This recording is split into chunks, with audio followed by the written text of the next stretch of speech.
Mhm. Hello, this is Angela Lee, and I'm here with my dear friend Joy Willett. It's Mental Health Awareness Month, and we want to bring awareness to maybe some different perspectives of mental health that you haven't considered. Joy, do you have anything to say? Do I have anything to say? Uh, well, first of all, good morning, Angela. It's so delightful to be here with you and with whoever is tuning in. And this is going to be, I believe, the first of many, many important chats with folks like us who have on our hearts and minds, what is going on? What the heck is going on in this country, It in is this a crazy world? time. And what is mental health, anyways? What is it, right? So, what do you think it is? Let's start the conversation. Okay, well, um, there's so many layers to what is mental health. And we have the psychologists who've been trained in a certain way of looking at things. And so they label and they diagnose, and then they treat, and sometimes treatment means medication. And on a bigger, more holistic level, there's energies involved. Sometimes there's bleed over from past life. The truth is, we are all multidimensional beings. And some people are soul fragmented. And so they're actually like spending time in other dimensions. And our mental health system sees that as a psychosis, but is it really? That's a really good question. And that demands a sip of my coffee here. So, we're having a coffee chat, guys. So, Yeah. join in. Right. I love the idea that we're talking about and you're talking about. I mean, it really is a holistic approach. And Mhm. there's so many different ways to look at this topic. There's spiritual realms and ways like you're talking about, and that's your expertise and passion as well as mine. There's also the more scientific based, psychiatric, psychology based, Mhm. and also the neuroscience based, what's going on in the mind, right? And Right. so, what's going on from my perspective, too, is that there's ways that we store our information, that we store our feelings and Mhm. it starts with a thought. It starts with this electrical current thought, and then it goes into a feeling gets triggered, and then there's an emotion, and then there's a behavior. Yes, very true. Yeah. So it looks like I'm on delay here. If I look like, am I looking like I'm on delay to you, Angela? You just a minor delay. Just It's a not. bit. All right. Well, there you go. Um, so it's really the question too. I mean, why I wanted to get on some of these chats with you and thought leaders, heart leaders, neuroscience leaders, etc. It's like, what do we do about this though? If someone is having problems in their thinking, in their feelings, we want to make sure first, and this is really, really important to me, and I know for you, first get help if you feel you're a danger to yourself or to others. Call 988 in the US and get help. First and foremost. Absolutely. And I think a disclaimer, Joy and I are not trained psychologists. However, we each come at this with our different expertise. And Joy is really a mind expert, and I am an emotions expert. And when you put the two together, that's when you start getting answers because There are tools and techniques for dealing with emotions, and there are tools and techniques for dealing with the mind. And basically, I said earlier that we're multidimensional beings. And so sometimes when we're having, maybe a psychiatric split, we are actually experiencing another dimension for a moment or two or 10. And the other aspect of that is there are bleed through of past lives. And what that means is in a past life, if there was a major problem that wasn't resolved, the energy of that problem stays with the soul and could bleed into the next life. And so some of the thoughts that you have may be associated with a past life. Some of the thoughts that you have may be associated with things you were told as a child. Yeah. And just one more thing. Okay. I've heard so many people talk about managing emotions, and I think that's so wrong. We need to allow our emotions and manage our thoughts because, as Joy said, it starts with a thought. Starts with a thought.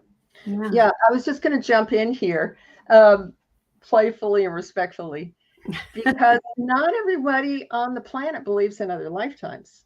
So then, if we're I know. dealing, and this is, this isn't this, and our talk is, whoever's listening to this is going to get our flavor of who we are, and also what our brilliance is, what our expertise is, and what our passion is. And I personally do believe in other lifetimes. I know that there's a huge population in this world that do, and there are those that don't. So it's almost like, okay, so what happens though? Like last week, all right, or even this week, there was a mass shooting in a small town in New Mexico where I used to live nearby. I lived in Pagosa Springs, Colorado, as you Yeah, know. in And Farmington. we used to go to Farmington to shop. We used to go, that was our big, like, furniture and, cars and our big items, because we were in a small little mountain resort. I know Farmington very well. I've flown in and out of that airport. It's just outside of Durango. And when this kind of tragedy and suddenness and this volatility of energy hits places where you have been or where you know people, it comes home.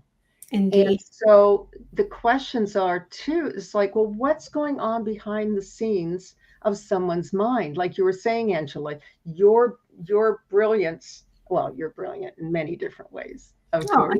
I think And and is and there's so many of our colleagues who are, and we're just looking at this again. We are not psychiatrists, we're not psychologists, we're not mental health providers. However, we're trained in the more holistic ways of a person coming to wholeness in themselves, right? Yeah. And so what does that really mean? And um, it's, and from the mind arts perspective too, as well as, I think this kind of overlaps with some of modern psychiatry or psychology, is that we have parts of ourselves. Now you're talking about the bleeding through and the essence of energy. Everything is energy, right? Everything is energy. yeah. Our bodies are energy. The solar system is there. Everything is energy. Boy, we could go into a lot of conversation on this. We could. couldn't we? Yeah. Oh my gosh. However, that energy comes in, whether it is now, there's proof for other lifetimes. I used to lead regression work and all of that fun stuff. However, what happens is, if there's a part, we have a lot of personality parts. If those parts splinter off Mhm. into their own, because Everything has a positive intent, and they will do that in the personality because it's working to protect itself. So all of this stuff, all the kismet around mental health, emotional health, and when something goes awry, it's because there's part of our souls, our psyches, that are wanting to protect ourselves. And that's why these conversations about the emotions and listening to our hearts and the mind and understanding how, that we're storing everything at the subconscious levels 99% now. We're only using our minds consciously at 1%. That's mind boggling. So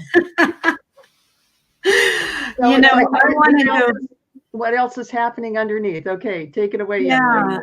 and I want to go back to what you talked about regarding Farmington, because my research has shown that 94% of school shooters are children who were marginalized. What does marginalization mean? It means they were not accepted for who they are. And I truly believe that if we implement programs of empathy, if we implement programs that help people to value different parts of everybody, then we can change the landscape so that fewer people are feeling marginalized. Yes, it's a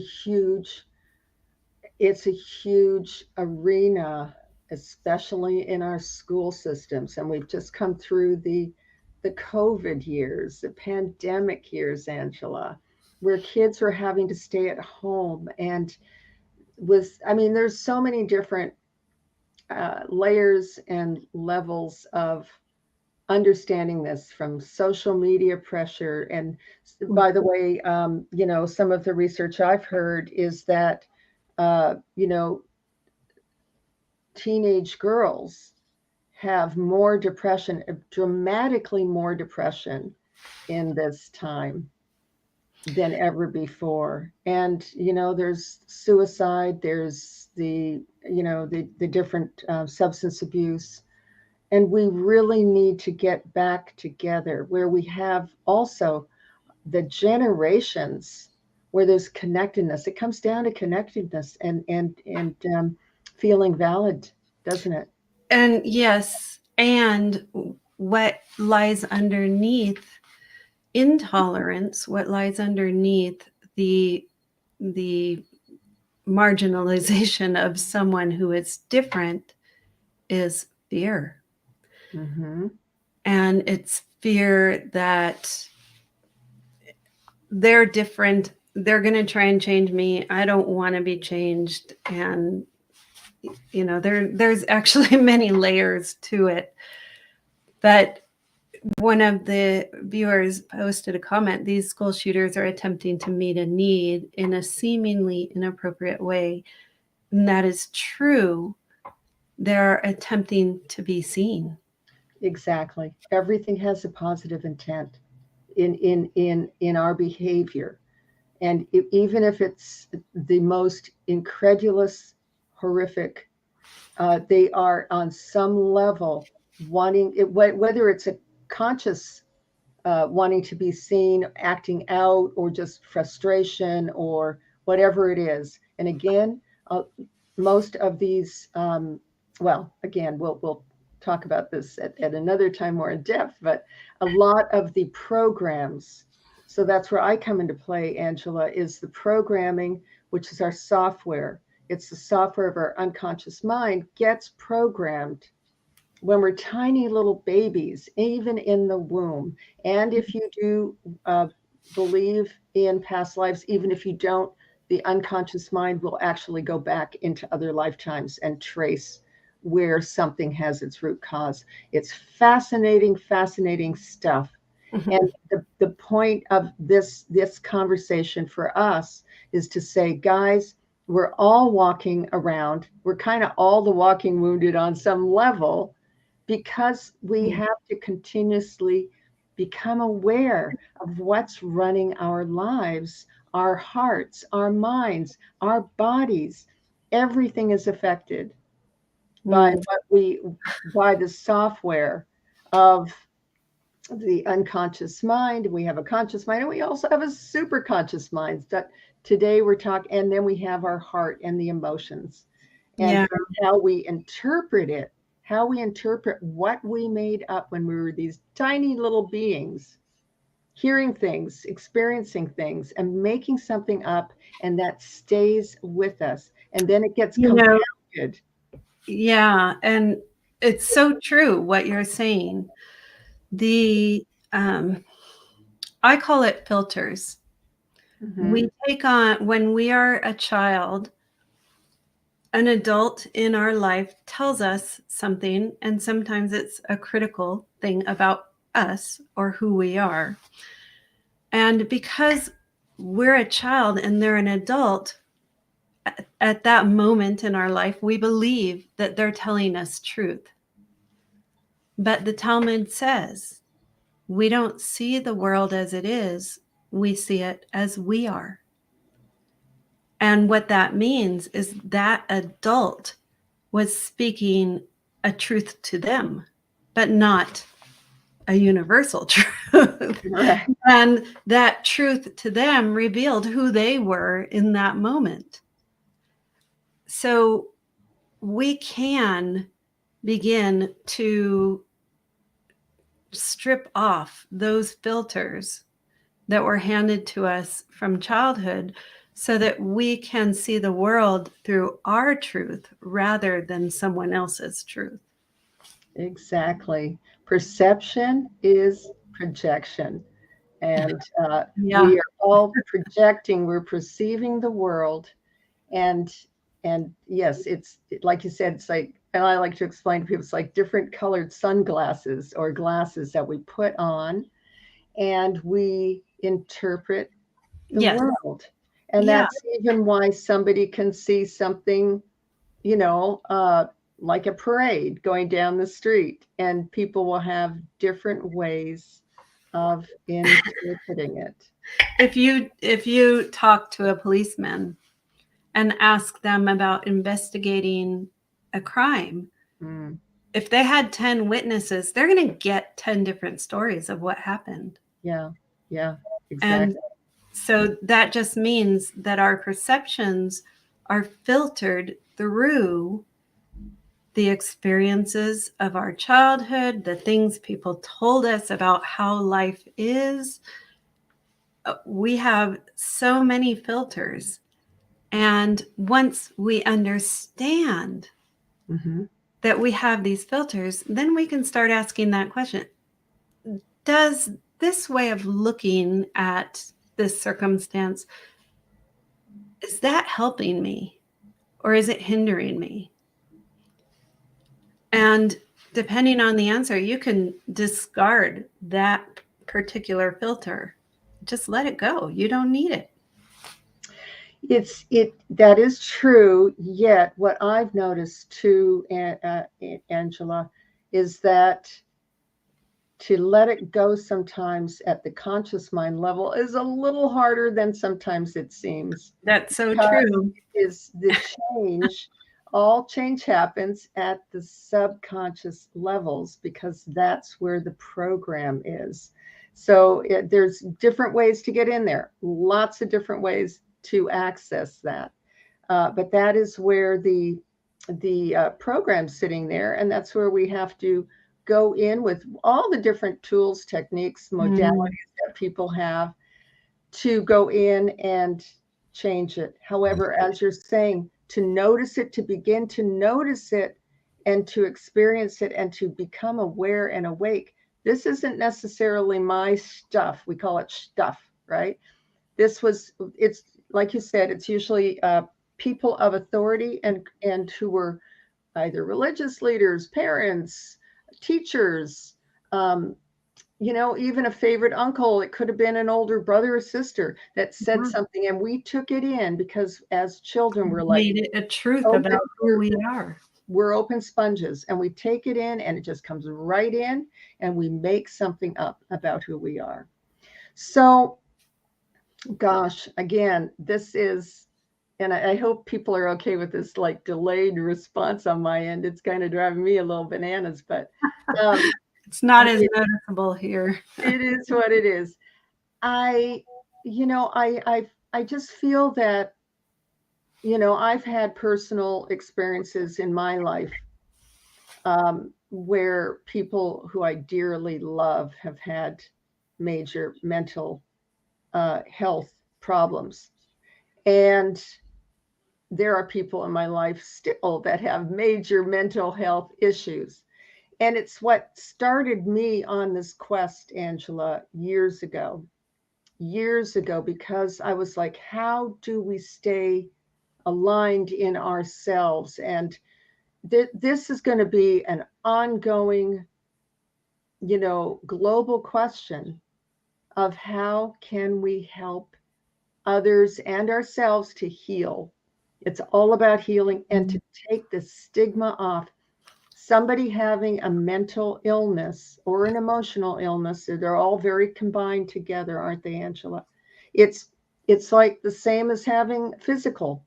It shouldn't be anything more stigmatized. And I think that people have a hard time saying, maybe you've noticed this too, Angela, in your work. Gee, I'm having a hard time. I'm feeling bad. My thoughts are going this way. What do I do? Right? Well, I think, yeah, it comes down to feelings, and this is where my expertise lay. Mhm. When we experience feelings that either we fear and or we don't want to, we become in resistance to the feeling. And that resistance can look like, I'm stressed, I'm going to go home and have a glass of wine because I don't want to feel this way.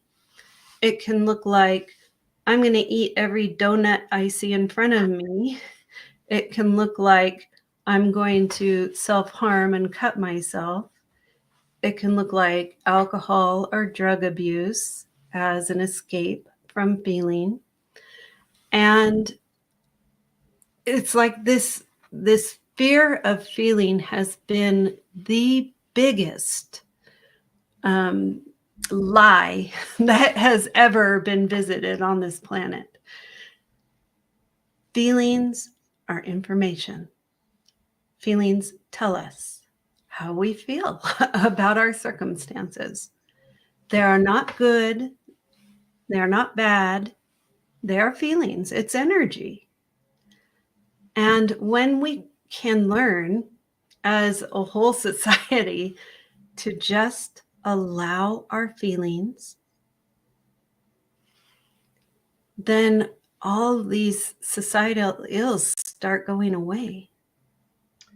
Very wise words, my dear. And the feelings and the thoughts are information. And for some people, my noticing is that people live in different ways in their bodies. And some people are very mental, visual. Some people are, hear things and auditory. And some people are very kinesthetic or empathic.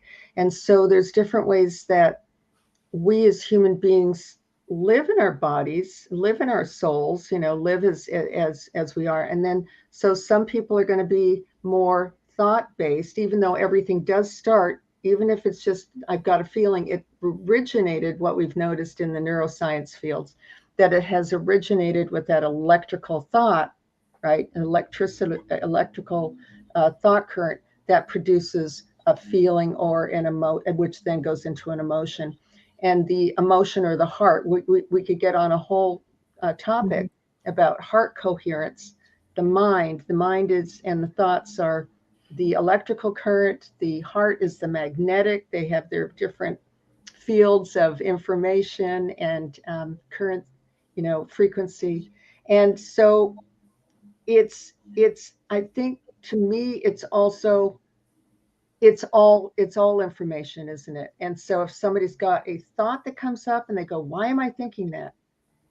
Probably something got triggered. There was something triggered in the neurology that was triggered from those programs and those filters that we're talking about, that are living at that part of ourselves that we're not aware of. And it's nobody's fault. This is just That is how we're designed, guys. It's you're not You're broken. not There's doing it nothing wrong. wrong with you.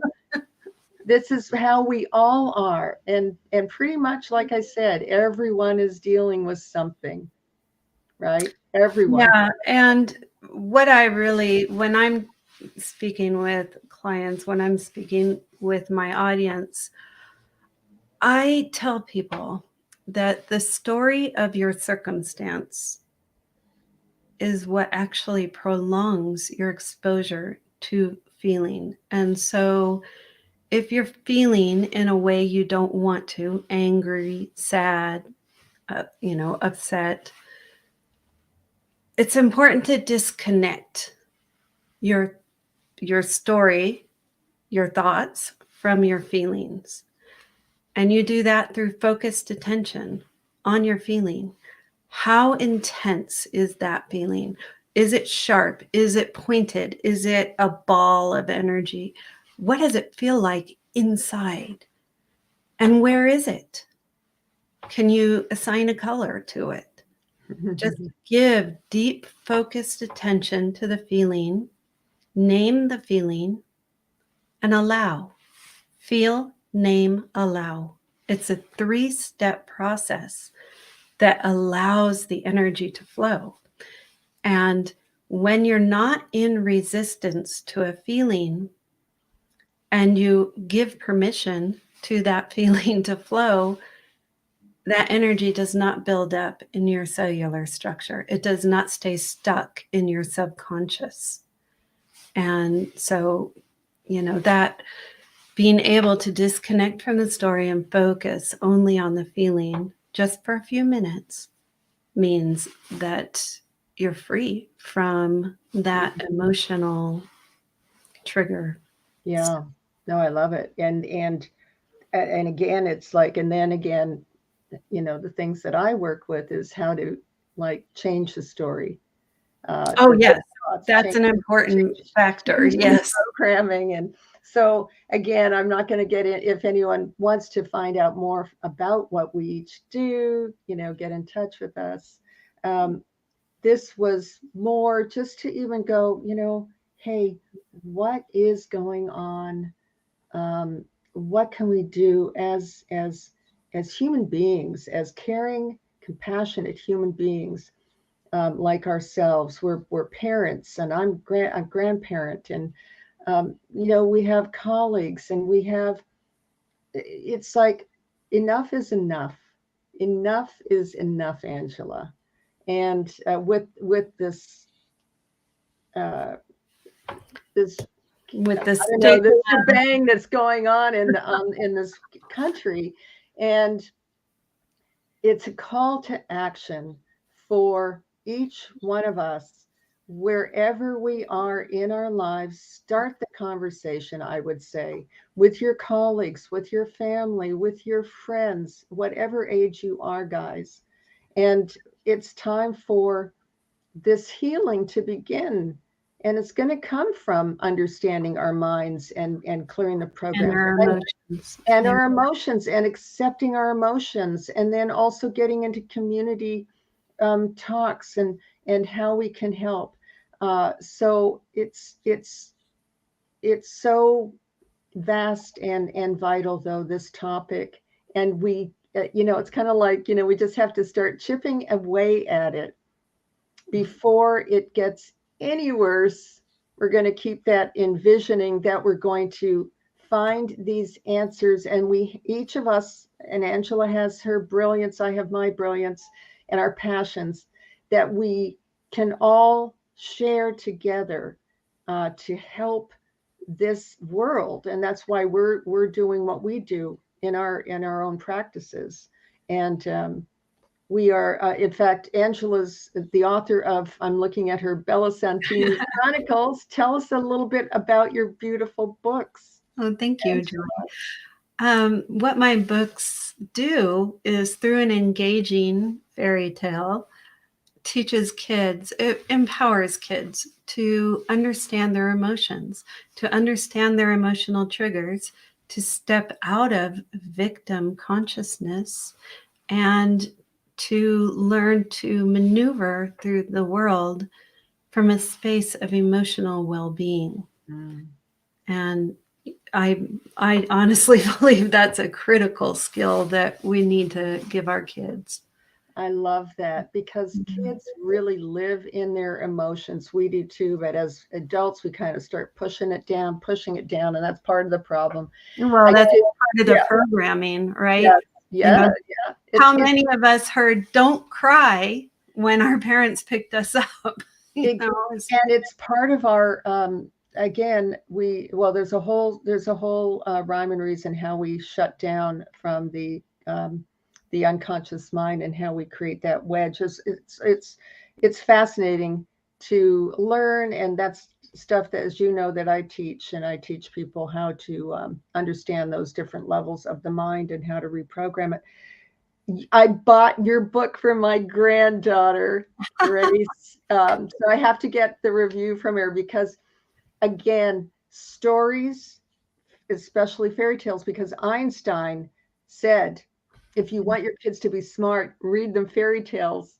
And if you want them to be smarter, read them more fairy tales, because, and again, there's a whole neuroscience to that. It goes right to the unconscious mind and shifts. So, and I also want to show, I don't know if this is going to come through. Is it backwards? I don't know. It looks good here. Okay. So it's backwards to me here. But anyway, so this is one of my first book about joy and about hold it in front of you a little bit more. There we go. There you go. Now it's good. I am joy, and so are you, and it's 19 authentic ways to uncover and elevate your natural happiness, because there's frequencies to emotions. And oh my gosh, we could talk forever and ever on all of these wonderful topics, from, spiritual. We didn't even get into really the spiritual nature of this, but more, I think this was just to start a conversation. What do you think, Angela? Yeah, I like that we did start a conversation, and it may be that people disagree with what either one of us have brought forth, and everybody is where they are, where they're supposed to be in their understanding of life. And so if this doesn't resonate with you, just let it go. Don't feel like it has to be something that you pay any attention to. Oh, I love that. Don't pay attention to the elephant in the room. Well, no, what I'm saying is, there are many different teachers of many different things, and each of us is going to resonate with a particular audience. And so if you're in the audience and you resonate with joy, that's fabulous. And if you resonate with me, that's fabulous too. And just follow what makes your heart sing. Because if you're getting advice from someone and the advice makes you feel small and constricted, and it's like you don't feel good about the advice, that's not aligned with your soul. Because when something is aligned, it feels expansive. It feels good. I like that. The whole notion about trusting your intuition, your alignment, your gut. There's different ways, again, that we receive information, process it, and trust what feels right to you. Very wise words, Miss Angela. And you are an angel. And we have, Angela and I are going to be playing with some really fun things next fall. We've got some retreat experiences that will be very, very cool. So stay tuned. However, this was just, we were just chatting the other day, and it's something that I know that the more people that start to really address in themselves that they are not just multidimensional, because you are, or maybe you believe that or not. It's not about that either, but we are multifaceted, and Yes. we have so many different parts to who we are as we live our human experience. We are living here and taking in the world, making things up about it, feeling the emotions, and then having our behavior and results. And there are definite ways to go about and change what you don't like, address what you don't like feeling, create something new in your life. And again, there's so many thought and heart leaders, Mhm. consciousness leaders, and folks that want to be together. We're pulling together. We're like a bunch of fruit in a fruit basket. I might be an apple, Angela might be an orange. We are all together, bringing our flavors of expertise, how we uniquely have seen the world, and then created different passions and purposes out of that, and gifts, because these whatever hard times we went through, again, if you're going through a hard time, know that there is light at the end of the tunnel. You're part of the human family here, and if you're really having a hard time, get help. 988 is that mental health hotline in the United States, and reach out to somebody. And Yeah, again, we love you. we do. And if you are someone who is troubled by troubling thoughts, connect with Joy, and she can walk you through it. If you're someone who's troubled by troubling emotions, connect with me, and I can give you tools that will help you through it. My website, Angela Lee, legh.com. Joy?